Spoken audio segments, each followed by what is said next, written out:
Alhamdulillah wa syukrulillah wa la haula wa la quwata illa billah. Shalatu wassalamu ala Rasulillah wa ala alihi washabbihi wa wala. Alhamdulillah kita bisa ketemu lagi setelah libur berapa purnama. Dan materi yang diamanahkan ke saya yaitu mengapa kita harus sholat. Allah berfirman pada Quran surat Al-Ankabut, "Utlu ma uhiya ilaika minal kitab wa aqimis shalah innas sholata tanha 'anil fahsya'i wal munkar wa la dzikrullahi akbar wallahu ya'lamu ma tasna'un." Maka sampaikanlah atau bacalah wahai Muhammad Al-Qur'an yang telah diwahyukan kepadamu dan tegakkanlah sholat. Jadi kita diperintahkan untuk sholat karena Nabi juga sholat. Jadi nanti kalau ada orang ngomong aku gak sholat karena sudah makrifat, nah itu keliru ya. Artinya di dalam Islam makrifatullah itu tetap wajib sholat. Nanti nek ngaku makrifat tapi nggak sholat itu justru pemahaman yang sangat-sangat salah. Nah, kenapa innas sholata tanha 'anil fahsya'i wal munkar? Orang yang sholat dengan benar maka dia akan tercegah dari perbuatan keji dan mungkar. Beberapa bulan yang lalu atau mungkin tahun yang lalu itu ada seorang ustadz hafidz Quran, bahkan punya sanad hafalan atau sanad qiraah, dan dia memimpin sebuah sekolahan yang sekolahannya basisnya adalah Islam dengan nama Kutab, dan punya istri, punya anak juga, entah anaknya 5 atau 4 atau 6 saya nggak tahu, lupa, pernah baca cuman lupa. Nah, ternyata dia kena al-fahsya wal munkar, kena subhat syahwat, dia mencabuli muridnya. Jadi yang dicabuli itu laki-laki gitu. Ya bukan berarti nek nyabuli yang perempuan terus bener gitu ya, enggak juga. Maksud saya gini, laki-laki kalau kemudian punya pelampiasan syahwat kepada perempuan itu ya masih normal sebagai laki-laki. Tapi karena itu bukan haknya, bukan istrinya, ya salah gitu loh. Dosa juga, dosa besar juga. Cuman ini kepada laki-laki, ini tambah selain sudah salah, ini juga apa ya selain menjijikkan ini. Harusnya kan dia itu ngelihat laki-laki biasa aja, ternyata dia justru malah bernafsu. Sehingga ketika melihat kasus itu dan kemudian berulang di bulan ini kalau nggak salah, itu seorang lagi ustadz ini malah syekh yang dia jadi juri tahfidz. Ya berarti kudune paling tidak dia hafidz Quran. Mukanya pun ganteng, muka Arab, hidung mancung. Itu nek cara ngesemi kalian mungkin kalian ya klepek-klepek ganteng. Orang Mesir bisa berbahasa Indonesia lancar, putih mancung gitu kan. Tapi sama itu tadi. Jadi nawari sing do hafalan Quran itu dengan iming-iming beasiswa ke Mesir, nah, tapi dicabuli juga. Wong bedone nek tadi anak-anak SD, nek iki anak-anak sing wis gede gitu. Maka ini menunjukkan bahwasanya nggih, orang yang mungkin menurut kacamata kita itu baik secara keagamaan, bisa jadi karena sholatnya ini enggak benar, maka akhirnya dia tidak tercegah dari fahsya dan mungkar. Makanya dalam bab sholat itu kita tidak cuma disuruh untuk melaksanakan sholat, tapi menegakkan sholat. Sehingga nanti dalam sholat itu muncul istilah sholat dengan khusyuk, tidak cuma sekedar rampung sholat. Sholat itu kan kita sudah menjalankan sholat. Tapi esensi sholat itu apa? Ya kita sujud menghadap Allah, di situ kita menghamba, berdoa, meminta. Nah, inilah esensi dari sholat. Nah, sehingga orang yang benar-benar memahami esensi sholat, menegakkan sholat itu, dia kalau hidup itu muraqabah, dia merasa diawasi oleh Allah. Sehingga kita kalau mau ngapa-ngapain, Allah lihat saya. Sehingga nanti ada istilah beriman, bertakwa, di atasnya ada ihsan, muhsin, berihsan. Nah, ihsan ini Jibril pernah bertanya pada Nabi, mal wal ihsan, apa itu ihsan? Kata Nabi, antak budallah ka'annaka tarahu. Kamu menyembah Allah seolah-olah kamu lihat Allah. Wa ilam takun tarahu fa innahu yaraka. Kalau kamu tidak kelihatan itu Allah, maka yakinlah Allah itu melihat kamu. Makanya walaupun misal ini di sini cuma kita segini gitu, Maka Allah ngelihat, oh ini ada anak-anak yang kemudian istiqomah, rakyatan sing loro mungkin mergo wedi arep gitu. Tapi disitulah kondisi yang kemudian kita harapkan ke depan ketika orang tua kita tidak ada, kita tetap punya keistiqomahan untuk misi pengajian. Ya misal kayak saya gitu. Dulu mungkin karena diajak bapak saya ke sana kemari. Tapi saya ini bapakku ora tau takok, ngisine ngendi, wis mangkat urung ya ndak takok gitu. Sehingga ya saya berangkat aja, bapak saya tidak tahu gitu kan. Makanya ikhwan fillah azani Allah yakum. Jadi dikatakan kalau kita sholatnya benar, harusnya kita tidak melakukan yang aneh-aneh. Makanya nanti ada seorang sahabat yang bertanya, ya Rasul, ini ada seorang wanita rajin sholat malam, rajin puasa sunnah, berarti kan hal sunnah dilakukan, berarti wajibnya dilakukan. Tapi mulutnya tidak berhenti menyakiti orang lain. Bagaimana keadaan dia? Kata Nabi, hiya finnar, dia masuk neraka. Tapi ini ada juga nih seorang wanita yang dia sholatnya cuma sholat wajib, puasanya puasa wajib, tapi nggak pernah nyakiti orang. Gimana ya Rasul? Oh hiya fil jannah, dia masuk surga. Lalu bukan berarti ini dalil ini aku tak sing wajib-wajib tok wae, sebenarnya nggak ngelarang orang, enggak gitu. Justru kalau kamu bisa melakukan yang sampai yang sunnah dan juga sekaligus tidak menyakiti orang, itu yang terbaik. Ya, tapi nek mau nggak bisa, paling tidak ya sing wajib plus jangan menyakiti orang. Nah sehingga orang-orang yang sholat dengan baik dan benar, menegakkan bukan cuma melaksanakan, maka dia akan tercegah dari kekejian dan kemungkaran. Kekejian itu apa? Ayo, sama saya ngerti. Halo.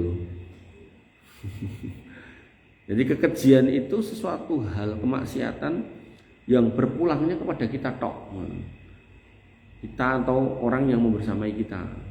Tidak sampai ke efeknya ke masyarakat. Misal koyok zina itu kan ya pelakunya itu tok gitu. Ya walaupun mungkin nanti keluarganya tercoreng, tapi paling tidak itu dia di situ tidak menyakiti orang itu. Tapi nek kemungkaran itu pembunuhan, perampokan, begal gitu-gitu, dia mesti akan menyakiti orang. Karena orang berzina itu kan jane mereka nggak pengen disalahke gitu kan. Karena apa? Seneng sama seneng gitu. Tapi ya dari sisi agama walaupun seneng sama seneng ya tetap salah. Sehingga nanti kalau ada orang mengatakan bahwa aku berzina ini bayar kok, aku malah ngetoki duit gitu. Nah, ini bukan soal bayar atau seneng atau penak, tapi lebih kepada memang itu salah di dalam agama. Makanya ada jalur yang benar, yaitu menikah dengan wanita yang benar, lalu kemudian ada maharnya, ada ucapannya. Maka bahkan urusan kayak gitu bisa dilakukan tanpa harus mengeluarkan biaya. Setelahnya, maksudnya setelah nikah, nek pas nikah ya mungkin nek maharnya macam-macam gitu. Nah, maka ikhwan fillah azani Allah wa iyyakum. Di sini Allah melanjutkan firman-Nya, wala dzikrullahi akbar, dan mengingat Allah dalam hal ini adalah sholat, itu adalah perkara yang besar. Besar keutamaannya, besar manfaatnya, besar pahalanya, besar efeknya pada kita. Makanya Nabi itu menghayati benar tentang pentingnya sholat, sampai Nabi itu selalu mengingatkan Bilal, ya Bilal arih Nabi sholat, wahai Bilal, ayo leren sik sholat. Sehingga nek kita ada dalam posisi delok jam meh wae adzan kok malah nyingkiri ya, malah golek kesibukan, di situ berarti iman kita bermasalah. Kudunya ketika kita tahu oh jam 12, maka sebelum jam 12 itu kita sudah siap-siap. Siap-siap apa ya? Nah, kalau ada kerjaan sedang dirampungin, dilereni, nunggu adzan. Kenapa? Karena kita itu hidup hanya dalam dua kondisi, yaitu satu nunggu mati, yang kalau alias nunggu disolatke, yang kedua nunggu sholat gitu. Jadi dan itu kita mati itu nggak melihat umur sebenarnya. Bahkan di Sragen kemarin itu ada anak usia SD kelas 6 tabrak kereta. Artinya pada kondisi yang umur semuda itu pun ya ada potensi kematian yang terjadi. Makanya kalau ada orang kemudian aku cek enom tak seneng sih, ya mungkin pas seneng malah mati. Berapa banyak tuh orang yang kemudian trek-trekan mati, kepalanya pecah, mabuk-mabukan mati gitu kan. Bahkan loh ya, orang lagi ngetrek, orang lagi mabuk-mabukan. Itu ada satu jembatan yang Mojokerto. Itu menjadi jembatan maut bukan karena ditabrak, tapi cah lanang-lanang dorono gogok, ngerti gogok? Tahu gogok? Gak tahu. Ini wong Jawa tahu wong Inggris ah. Nah, gogok itu mau linggo-linggo gitu loh, tengok-tengok. Terus mbuh sing dipikir apa? Mungkin sekitar setengah jaman baru gue mencolok, plung, mati gitu. Jadi disebut jembatan maut gitu. Karena wong dorono pengen bunuh diri. Setane nyelok-nyelok rene. Mati yo. Jadi ngisore itu ada kali kecil, tapi di kiri kanannya kali itu ada batu-batu gitu. Jadi nek cara ngomong sholat itu mungkin kepalanya pecah ya.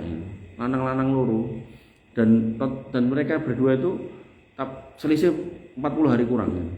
Jadi mereka berdua itu setelah ditemukan mati ning ngisor kuwi ning pinggir jembatan itu ninggal motor, rokok, sendal. Jadi kaya arep salat ngono lho. Mlebu masjid to, motor tinggal ngono, sendal kayak ngono to. Cara rokok mungkin diselemitke ning sisi ngendi ngono. Nah, iki kan meh salat, kuwi mati gitu dengan cara yang paling hina yaitu bunuh diri coba. Makanya nggih wala dzikrullah akbar itu penting.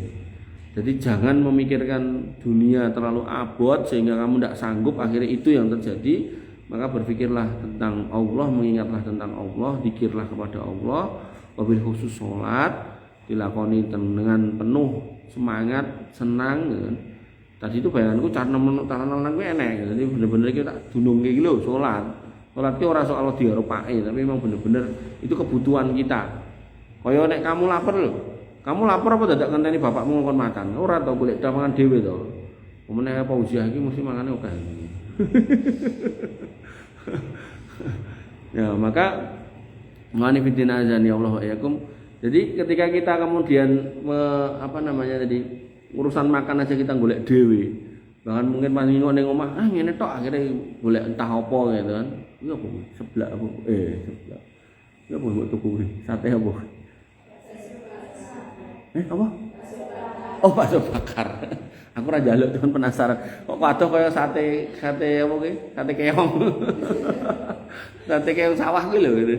Nah, maka itu pun kamu mencari sing mungkin pas hari inilah sing pengen mbok makan itu gitu kan. Ah, salat pun juga gitu. Walaupun pakmu ndak delok, misal mbokmu ya ndak delok atau mungkin gurumu ya ndak delok gitu kan.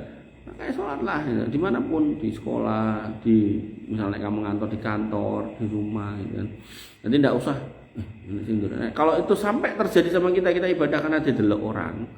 Nah, yang terjadi itu namanya riya. Kalau dia udah jelek banget ya. Udah satu ayat ini, wallahu ya'lamu ma tasnaun, dan Allah mengetahui apa yang kamu kerjakan. Satu ayat ini aja wis. Ini nek bisa mau pegang dengan baik dan benar, insyaallah aman. Silakan, ada pertanyaan apakah ya dia wis tak gowo lho. Kita sing terakhir kae rong tak hadiah ya, Mbak ya. Halo. Lupa. Ngobrol santai wae, endang, tanya yang banyak.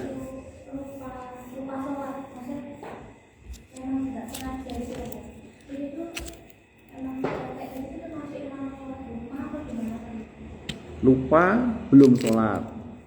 Ya begitu ingat ya kudu sholat toh. Enggak, lupa kok, bahasamu lupa toh. Nek nglali beda loh ya.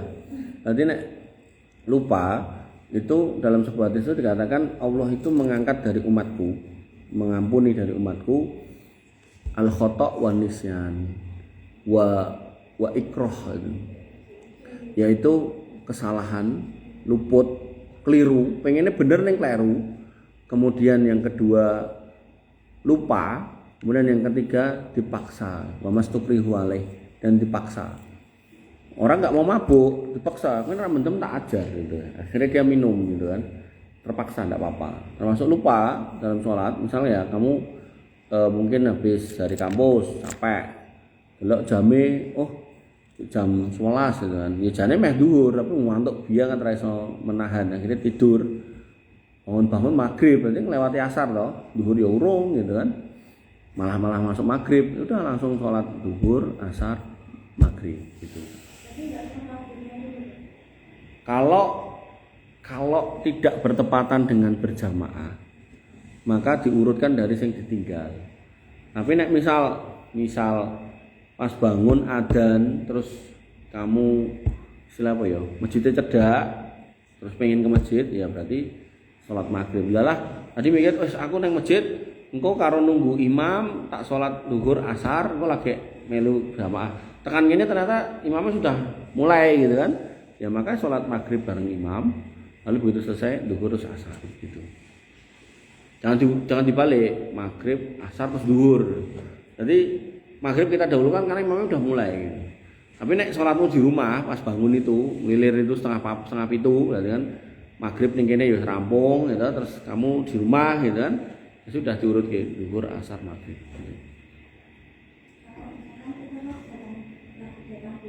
Oh. Oh.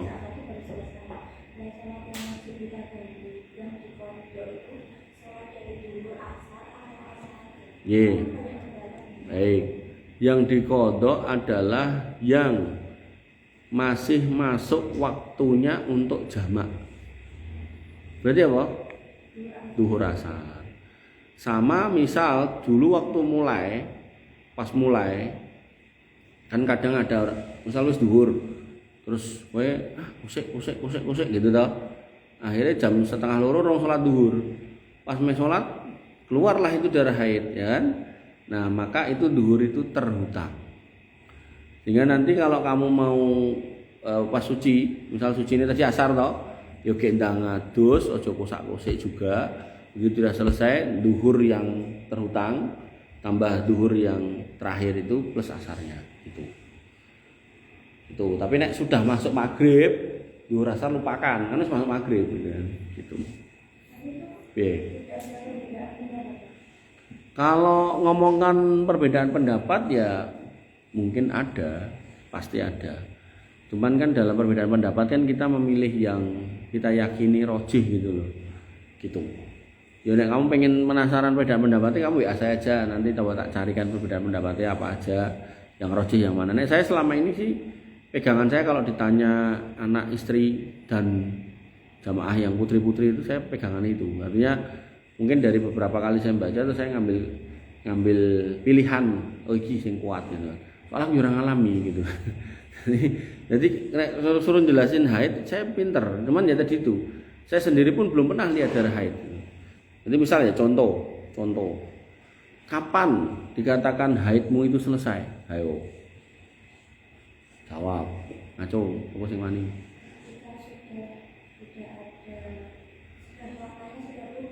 Ah, itu kadang ada orang sih ketika darahnya sudah enggak keluar gitu toh bahasanya.